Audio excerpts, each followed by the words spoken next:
The Phoenix Suns have completed interviews in person with Sean Sweeney, Jordan Ott, Johnny Bryant, and Chris Quinn. Dave Bliss, because they're still in the playoffs, they have not done an in-person interview, but he is still among the finalists. So the Suns have completed in-person interviews with the final candidates: Sean Sweeney, Jordan Ott, Johnny Bryant, Chris Quinn. The only one that hasn't happened yet in person is Dave Bliss. Okay. So will they wait for him? They're going to speak to him. Okay. I apologize for asking questions that you don't know the answer to necessarily. It might not be able to be an in-person, or they might have to go to him. I don't have a full answer for you, but he is still under consideration. When do the NBA Finals start?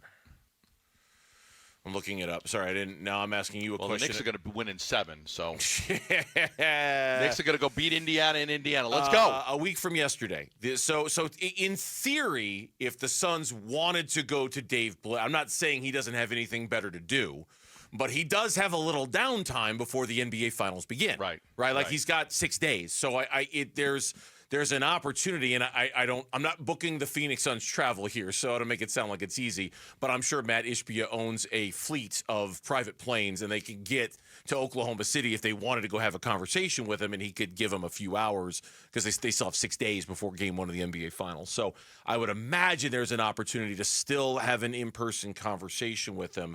Okay, I got to ask, David Fizdale? I mean, I know that's been bouncing around out there. Look, I don't want to say too much on this. I'm just going to say the final 5 candidates were the 2 guys from Cleveland, Sean Sweeney, Ott, and Dave Bliss. Okay. That's your final 5 candidates. Okay. That's the guys that were being interviewed to be. Those are the 5 that were interviewed to be the head coach of the Phoenix Suns. Okay. Those 5 guys were interviewed to be the head coach of the Phoenix Suns. Like you're pulling a Forrest Gump on me, and that's all I got to say about that is what you're telling me. Fizdale's a very well-respected guy, and I think there might even be a chance that he stays on the staff. He might stay. That would be fascinating. That would be fascinating if he stayed on. Yeah, he's a respected veteran. He's a respected veteran coach. Yeah. Huh, okay. But the people that have interviewed for the head coach of the Phoenix Suns are Ott, Sweeney, Bryant, Quinn, and Bliss, who they have not spoken to in person. So the in-person ones are done. The in-person outside ones are of Bliss, they're done and they're over. And I always said early June. So a lot of people are asking me right now, does this mean next week? Possibly. I don't have a definite answer for you, but early June. It's what we. Yeah, it's a month ago. That's what me and you said. Early June. You said late May, early June, and that's where we're trending to. And I would imagine the only thing now to hold this up. And I hate to use that phrase, but it's the only one that's coming to mind. The only thing now to hold this up would be how bad do they want to have a conversation face-to-face with Dave Bliss, and how accommodating will everyone be to get that done, right? Like if they can hop on Matt's plane and fly to Oklahoma City and have a 3-hour conversation with Dave Bliss, and it doesn't interfere with his preparation for the NBA Finals, and if they can get that done in the next, and I'm just totally speculating here, 24 hours, 48 hours, 72, then there's really nothing left to do at that point. I mean, at that point, you've had multiple rounds of interviews with all the guys you want to talk to. You've done the face-to-face thing. You've vetted every candidate thoroughly. You have taken your time, and I have no problem with how long this has taken at all, none. At that point, there's really nothing else to do but make the hard choice, right? Like, and you can't, you can't. Well, I don't know. Let's think about it a little more. No, at some point, you got to say, this is the guy. This is the guy, and you got to make that decision. You got to live with it, right or wrong, good or bad. Well, and I can't imagine we're any more than a couple days away from that, I would think. Brian Gregory's run this whole thing. I would think at some point that, now the question that I have to find out, and I am working on this. I am working on it. Do you make a decision off of the 5 interviews, or do you cut it down to 2 or 3 and then bring Matt Ishbia in and do another round of interviews? I mean, this was do you narrow it down from 5? You have 5 guys. 5.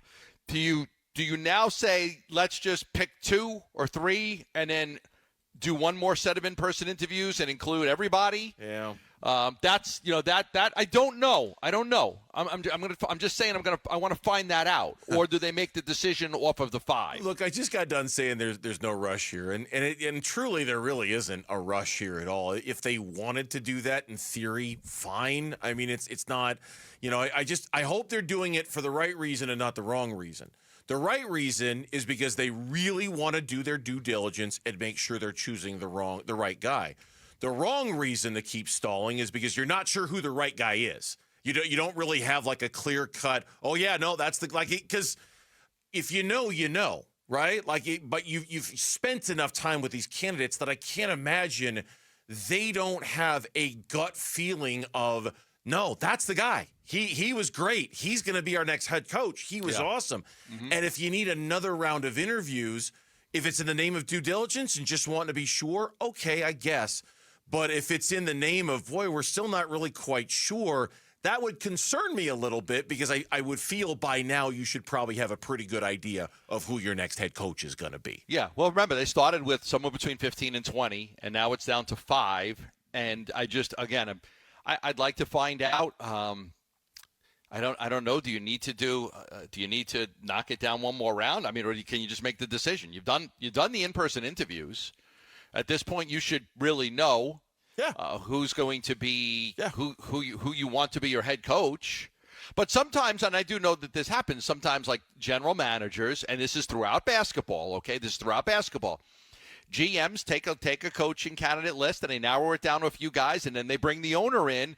These are the guys I like. I just want you to hear from them, and then I'll tell you who I think should be the coach. And you want to include the owner. Owners are included in everything. Just so you know, they are. No, this isn't anything new with Matt Ishmael. Nope. All owners are involved in it.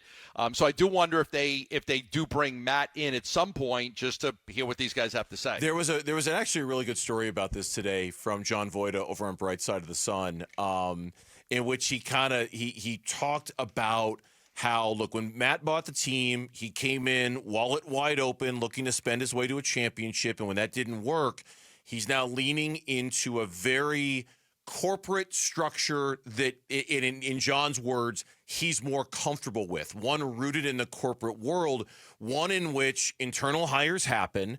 And this is interesting. Long vetting process, that's the norm. It takes, and I kind of have some knowledge of this. With my wife, she used to work kind of in that corporate culture, and when they were, looking for executives and things like that, man, they vet the hell out of these candidates, and they talk some more, and they have this round of conversation and that round of conversation, and they really take their time with it. And there's at least a conversation to be had and an argument to be made. That's what the Suns are doing here, that they're approaching this, and they've got the ability to do this because nobody else is looking for a coach right now.